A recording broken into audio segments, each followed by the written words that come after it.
তোমরা প্রধানমন্ত্রী হবা ইনশাআল্লাহ, কিন্তু তোমরা হাসিনার মতো প্রধানমন্ত্রী হইও না,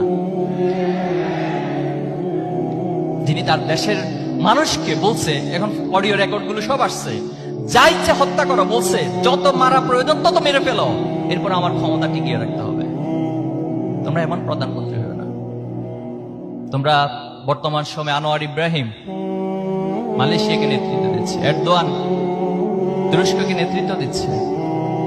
তোমরা ওমরের মতো প্রধানমন্ত্রী হবা, যে ওমর দিনের বেলায় ঘুমাতেন না, যে কোনো প্রজা বা কোনো রাষ্ট্রের নাগরিক যদি আমার কাছে অধিকারের জন্য আসে আর আমি যদি দিনের বেলা ঘুমিয়ে থাকি, তাহলে তারা তো অধিকার ছাড়া তাদেরকে চলে যেতে হবে। আবার তিনি রাতের বেলায় ঘুমাতেন না, রাতের বেলা চিন্তা করতেন আমি যদি ঘুমাই আর আমার একটা রাষ্ট্রের যদি একটা কুকুরও না খেয়ে যদি মারা যায়, তাহলে কাল কিয়ামতের দিন আমি আল্লাহর কাছে কি জবাব দেব? তোমরা এই অনুভূতি সম্পন্ন প্রধানমন্ত্রী হবা। যেদিন বাংলাদেশে অনুভূতি সম্পন্ন প্রধানমন্ত্রী হবে, সেদিন সত্যিকার অর্থে বাংলাদেশে আবু সাইদ, মুগ্ধ, শান্ত, ওয়াসিম তাদের স্বপ্ন বাস্তবায়িত হবে।